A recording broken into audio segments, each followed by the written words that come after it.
Bismillahirrahmanirrahim. Seri Pancasila Numerik berjudul Pancasila Numerik Inaristek Bidang Hukum. Highlight potensi keunggulan hukum Indonesia. Pertama, fondasi hukum berbasis pada nilai transendental dan moralitas kolektif, yakni hukum Indonesia tidak sepenuhnya positivistik, melainkan berakar pada nilai ketuhanan, kemanusiaan, dan keadilan sosial. Kedua, kemampuan mengintegrasikan hukum formal dan hukum hidup atau living law, seperti hukum adat. Sedemikian sehingga menciptakan fleksibilitas peradaban hukum. Keunggulan lain adalah potensi menjadi model hukum berbasis peradaban atau civilization law, bukan sekedar rule based system. Berikutnya adalah budaya musyawarah dan konsensus, yang secara alamiah menyokong atau mendukung model penyelesaian sengketa non-litigasi melalui arbitrasi atau musyawarah mufakat. Bulan berikutnya adalah peluang membangun leapfrog di dunia legal system. Ini dimungkinkan dengan menggunakan bantuan artificial intelligence langsung menuju sistem hukum digital tanpa melalui fase birokrasi panjang sebagaimana yang berlangsung saat ini di negara-negara barat. Potensi keunggulan hukum Indonesia selanjutnya adalah dengan adanya Pancasila sebagai ideologi yang paripurna, maka KUHP di Indonesia itu dapat ditransformasikan menjadi KUH Pancasila yang juga paripurna. Highlight ketidaksesuaian pelaksanaan hukum Indonesia saat ini. Pertama, terjadi reduksi terhadap Pancasila, di mana Pancasila itu diperlakukan sebagai norma etika semata-mata gitu, bukan sebagai norma hukum tertinggi, sehingga Pancasila kehilangan daya ikat dan fungsi yuridisnya. Kedua, ketiadaan standar objektif tanpa operasionalisasi nilai Pancasila, penafsiran hukum menjadi subjektif dan tidak memiliki tolok ukur Pancasilais yang jelas.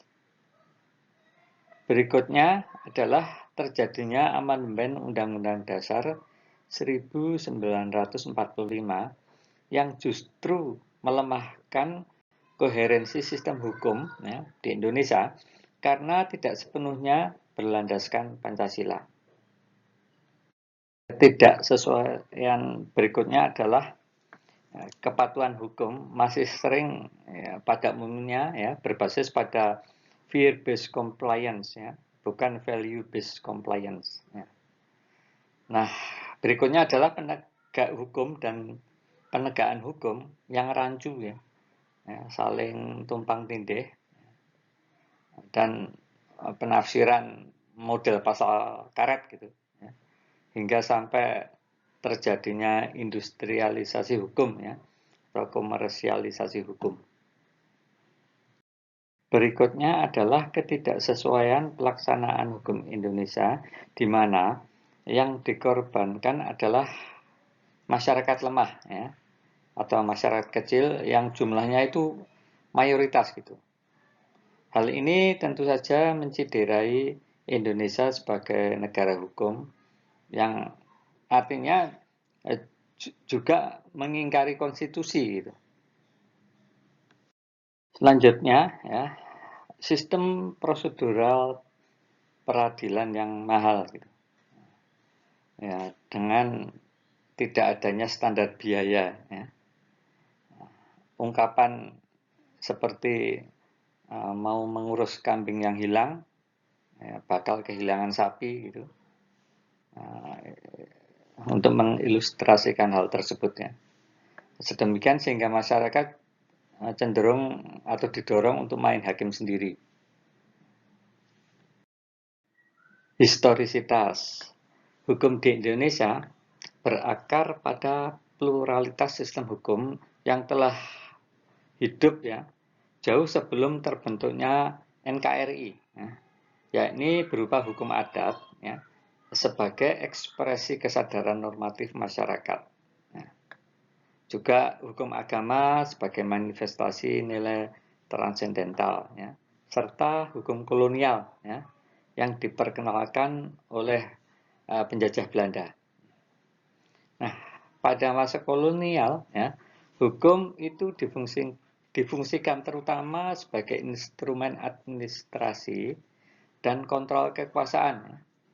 Alih-alih hukum sebagai sarana keadilan substantif bagi masyarakat Nusantara. Nah, implikasinya terjadi dualisme, bahkan stratifikasi hukum berdasarkan pada ras dan kepentingan politik. Namun demikian, hukum adat itu tetap bertahan ya sebagai living law ya yang mengatur kehidupan sosial secara organik ya. Nah, ini mencerminkan bahwa kesadaran hukum masyarakat di Indonesia atau di Nusantara telah memiliki fondasi peradaban yang mendalam gitu, sebelum hadirnya sistem hukum negara modern. Selanjutnya, pasca kemerdekaan terjadi transformasi fundamental dengan ditetapkannya Pancasila ya, sebagai dasar filosofis dan sumber dari segala sumber hukum nasional ya, yang menandai terjadinya pergeseran dari hukum kolonial menuju hukum nasional yang berorientasi pada keadilan sosial, ya, kemanusiaan, dan kedaulatan rakyat. Nah, dalam perjalanan berikutnya, sistem hukum di Indonesia itu berkembang melalui proses kodifikasi, ya, institusionalisasi, dan reformasi, termasuk penguatan konstitusi, ya, pembentukan lembaga peradilan yang lebih independen, ya, serta adaptasi terhadap dinamika global dan juga perkembangan teknologi. Perjalanan sejarah ini menunjukkan bahwa hukum di Indonesia bukanlah sistem yang statis, melainkan entitas evolutif yang terus beringsut ya, bergerak dari instrumen kekuasaan ya, menuju instrumen keadaban. Ya. Dalam arti ya, sistem hukum tidak hanya menjaga keteraturan, melainkan juga membentuk arah peradaban bangsa. Nah, mengapa kelompok tertentu itu melakukan qiraah mughridah atau pembacaan tendensius? Itu dilatar belakangi oleh maksud-maksud tertentu gitu, atau ada agenda tertentu yang dibawa oleh kelompok tersebut ya untuk melakukan semacam katakanlah hegemoni atau memenangkan ya suatu kompetisi ya dan seterusnya gitu. Yang pada intinya adalah mereka mempunyai agenda tertentu yang kemudian dicarikan ya ayat-ayat yang sekiranya bisa mendukung agenda tersebut gitu. Sebagai contoh ya, dalam dunia politik Indonesia gitu, di mana beberapa tahun yang lalu ya, ketika terjadi kontestasi pilkada untuk gubernur ya di Jakarta, itu ada kelompok tertentu ya, yang mengartikan ya, kata aulia dalam surat Al-Maidah ayat 51 itu sebagai pemimpin gitu. Namun apakah benar seperti itu. Nah, nanti di bawah akan kita lihat gitu, ada makna dari aulia gitu. Ketika pendukung salah satu kontestan di Pilkada Jakarta pada saat itu mengartikan aulia dalam surat Al-Maidah ayat 51 yang diartikan dengan atau sebagai pemimpin, maka tujuannya ya, atau agendanya adalah untuk menyatakan bahwa tidak diperbolehkan atau dilarang untuk memilih pemimpin yang non-muslim. Nah, kurang lebih seperti itu. Contoh lain dari Qiraah Mughridah ya, adalah memaknai kata jihad. Nah, ini semata-mata atau pada umumnya jihad diartikan oleh sebagian dari kaum muslimin itu dengan kata perang. Nah, nanti akan kita lihat apakah ada makna-makna lain selain itu. Dari ideologi ke praksis. Dari ideologi ke praksis. Gambar berikut menunjukkan bagaimana Pancasila ya, sebagai dasar negara, ideologi negara, sumber hukum, dan sejarah konsensus itu kemudian dibawa ke ranah praksis atau kegiatan sehari-hari masyarakat, yakni melalui Pancasila numerik, 7 benteng Pancasila, Inaristek, dan akhirnya menuju ke pengembangan dan aplikasi riset dan teknologi. Penjelasan selanjutnya ada pada slide berikutnya. Pancasila sebagai ground norm dan ideologi bangsa. Ya. Nah, kemudian di bawahnya ada Pancasila numerik, yaitu formalisasi nilai dalam struktur rasional dan operasional. Nah, ini Pancasila menuju ke Pancasila numerik.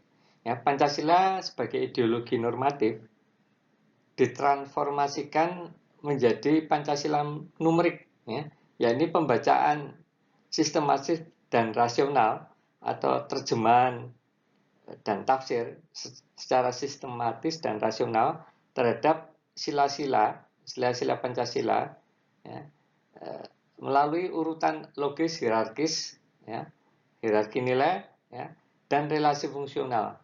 Di sini Pancasila tidak hanya katakanlah dihafal, melainkan coba dihitung, dipetakan, dan dioperasionalkan.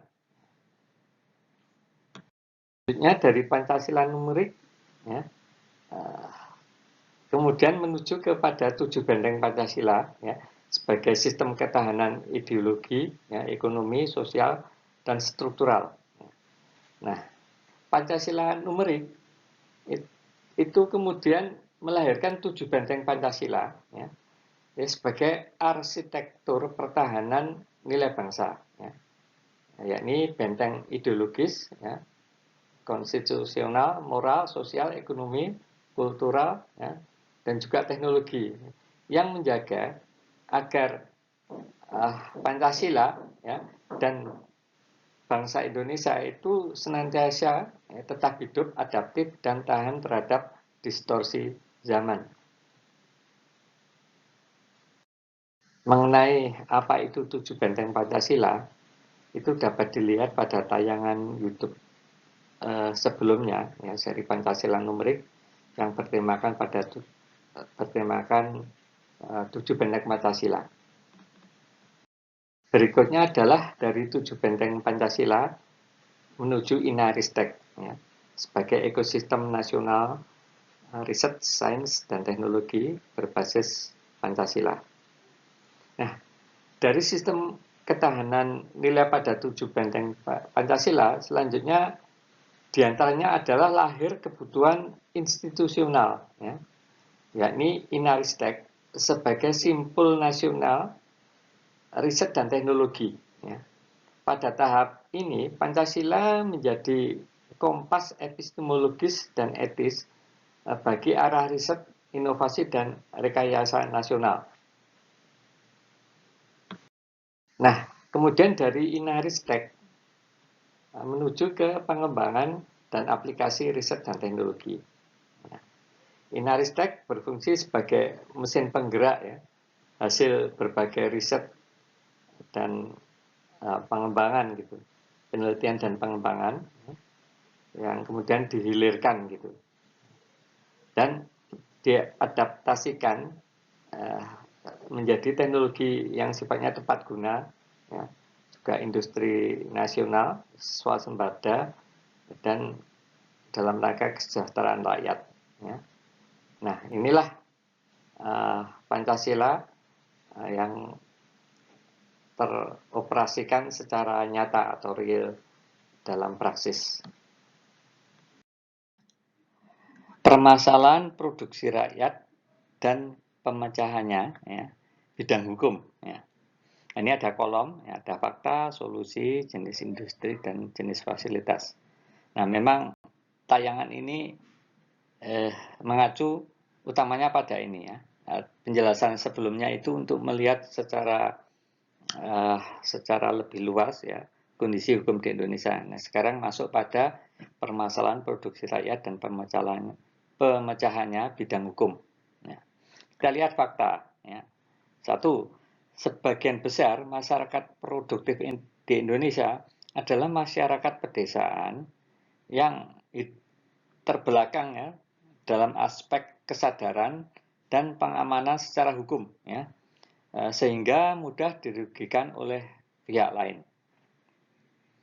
Fakta berikutnya ya, masyarakat juga belum memahami hukum-hukum perusahaan ya, hukum perpajakan, hukum perdagangan ya, sedemikian sehingga pada gilirannya tidak hanya merugikan masyarakat itu sendiri, namun juga merugikan negara ya sebagai pemungut pajak ya, dan penyedia fasilitas umum. Nah, solusi yang memungkinkan adalah satu, mengembangkan sebuah sistem pendampingan hukum dalam rangka membantu menyiapkan dokumen-dokumen badan usaha ya, perjanjian kerjasama ya, dan juga pembelaan hukum. Dua, menyediakan sebuah sistem pendampingan dalam aspek perlindungan hak paten dan hak cipta. Nah, kemudian solusi berikutnya adalah menyediakan sistem informasi yang bersifat online atau internet gitu, yang memuat database ya, aturan-aturan perundangan ya, dan disediakan ringkasan atau rangkumannya ya, dokumen aturan yang mudah dibaca gitu atau mudah dipahami oleh masyarakat. Nah, jenis industri ya, lembaga bantuan hukum masyarakat produksi. Kemudian berikutnya lembaga bantuan hukum pengurusan hak paten dan hak cipta. Nah, selanjutnya lembaga pelatihan kesadaran hukum dan pengelolaan dokumen legal. Nah, kemudian sistem arbitrase perdagangan masyarakat ya, dalam rangka menjembatani terjadinya sengketa atau disharmoni dalam kerjasama industri maupun perdagangan. Dan berikutnya adalah sistem informasi integral perdagangan masyarakat yang menggunakan teknologi canggih. Jenis fasilitas yang perlu tersedia adalah satu, gerai bantuan hukum masyarakat produksi, kemudian gerai bantuan hukum pengurusan hak paten dan hak cipta. Selanjutnya adalah konsultasi hukum dan legal aspek. Ya.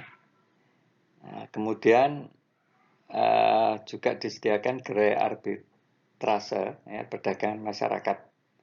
Nah, dan gerai sistem informasi integral perdagangan masyarakat menggunakan teknologi ICT ya.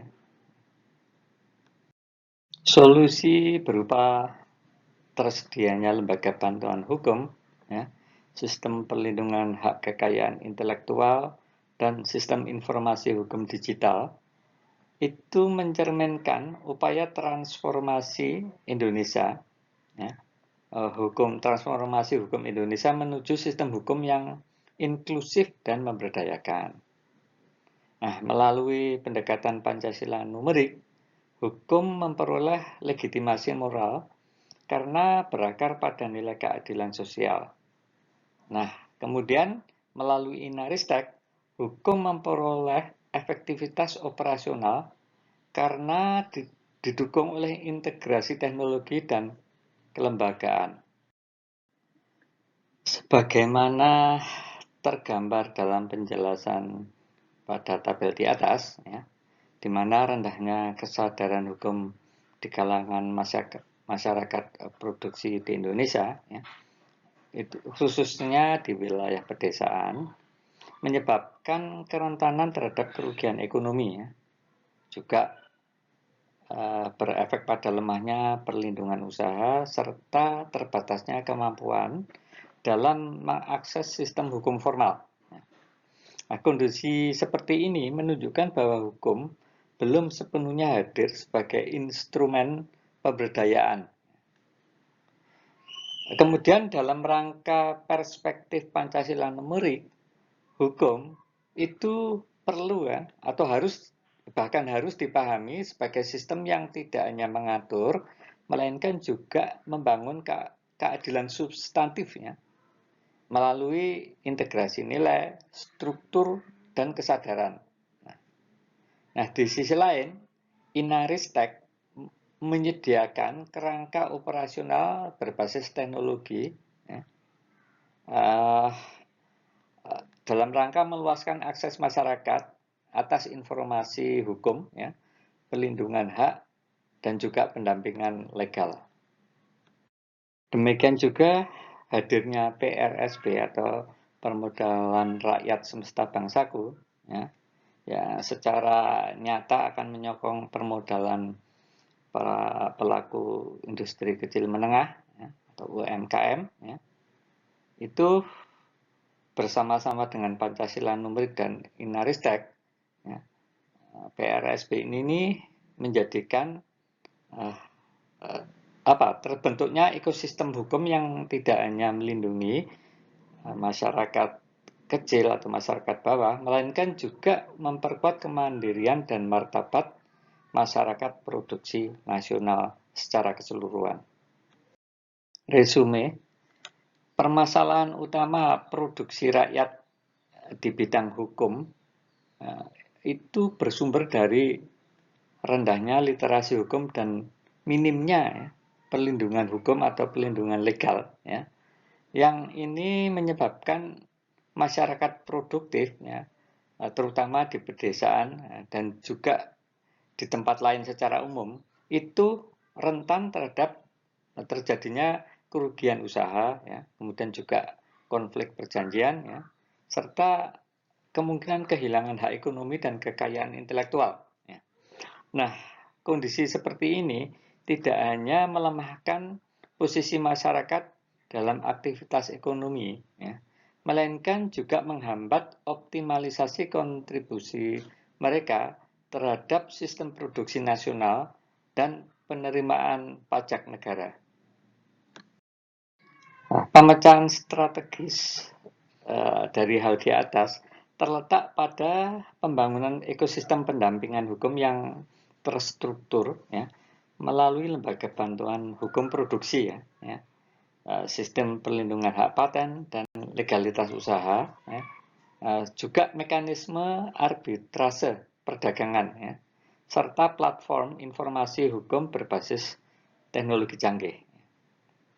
Nah, melalui dukungan fasilitas seperti gerai bantuan hukum, layanan konsultasi legal, dan sistem informasi terintegrasi, masyarakat produktif, ya, akan memperoleh kepastian hukum, ya, yang berimbas pada meningkatnya daya saing usaha, ya, serta potensi untuk bertransformasi menjadi pelaku ekonomi yang sifatnya mandiri, ya, terlindungi, dan berkelanjutan, ya, dalam sistem ekonomi nasional Indonesia.